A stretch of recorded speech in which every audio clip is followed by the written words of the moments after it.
بسم الله الرحمن الرحيم. الحمد لله والصلاة والسلام على رسول الله وعلى آله وصحبه ومن والاه. اللهم لا علم لنا إلا ما علمتنا إنك أنت العليم الحكيم. اللهم وتب علينا إنك أنت التواب الرحيم. Allah subhanahu wa ta'ala says in the Quran, بل الإنسان على نفسه بصيرة ولو ألقى معاذيره.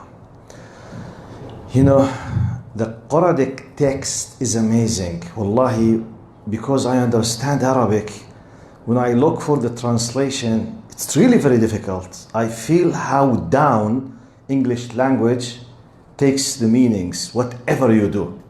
But I will do my best. بل الإنسان على نفسه بصيرة. Indeed, in fact, verily, the one of us, the human being, the man, the woman, will be or is a witness against himself. He's aware of what he is doing.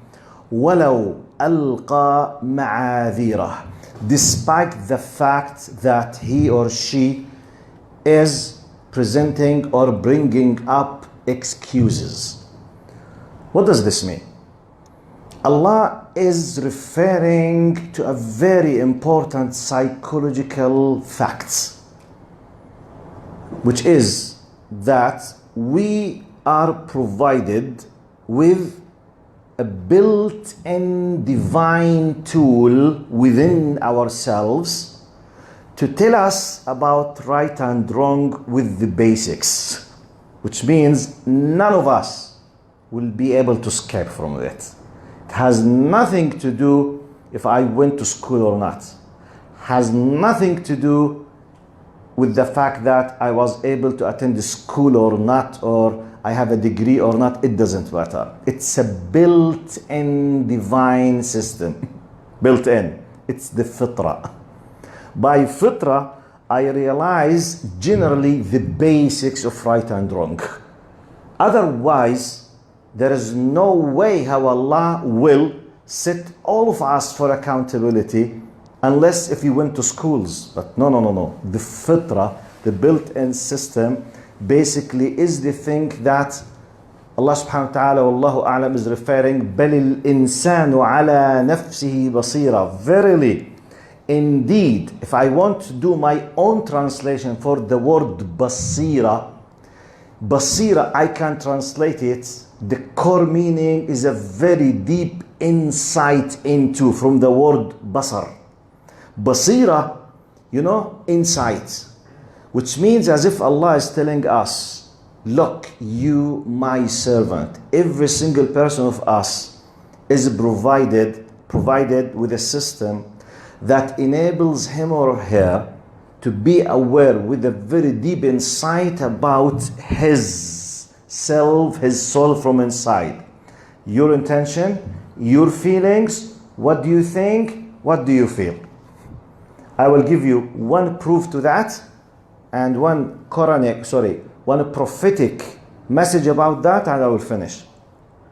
Now, if I want to ask, how can I know that this is right and wrong? Allah provided us part of the fitrah with the concept of by default analogy. Qiyas al-Badahi. Very simple. What do you think about this? This is good or bad? Simply make analogy, put yourself in that place. By default. No, this is no good. This is bad. Why? Simply, if I was there, I feel bad. I don't like it. So therefore, I can judge. Not necessarily to be there. Do we need to go to school, for example, to be educated? What does it mean if I'm holding something which is mine and I own it, and someone came and just took it without my permission, and he hit me in my face and he ran away? What do we call this? Theft. Is this good or bad? Who on earth can call it but bad? Who on earth? You can't. Even if you said it, you know that I'm lying or I'm supporting a thief. But I realize that this is bad, regardless what is the name that I'm using for it, because I know by default that if it happened to me, I hate it by default.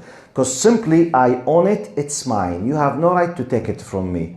So if I did it with others and someone told me, hey, why did you take his thing? Okay, what's the problem? What's the problem? You know it's wrong. You don't need Islamic jurisprudence to come to convince you that this is wrong. But Islamic jurisprudence comes, the Sharia comes just to confirm, just to give the power, just to organize. But I realize by default. So I go back. The other reference from Prophet Muhammad sallallahu alaihi wasallam, لا يؤمن أحدكم حتى يحب لأخيه ما يحب لنفسه.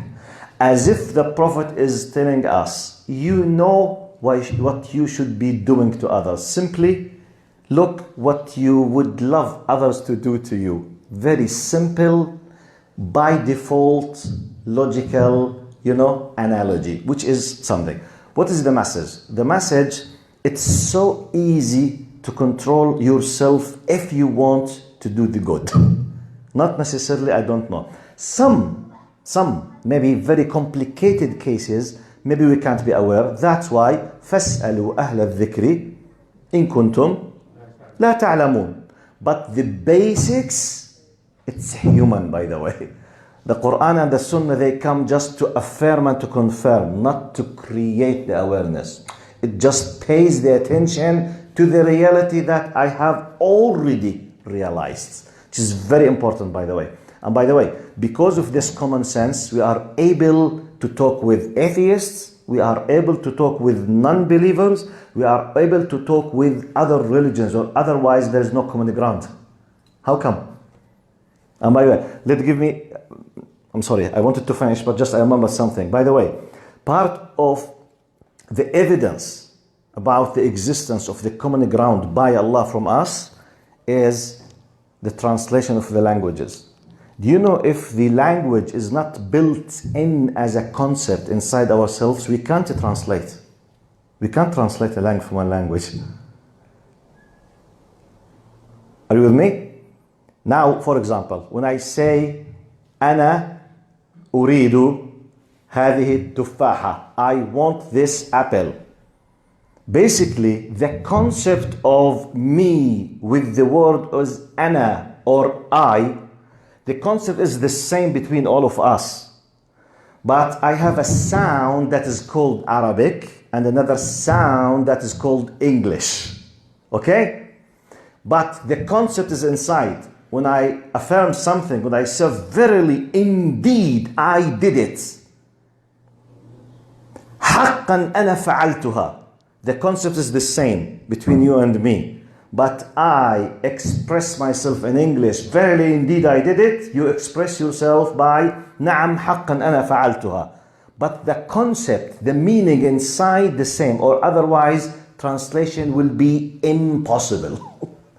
Which is the common ground between us because of the oneness of God who created us. Jazakumullah khair. I'm very sorry, it's very philosophical khatira, but I hope that there is benefit in it. Jazakumullah khair. Assalamu alaikum.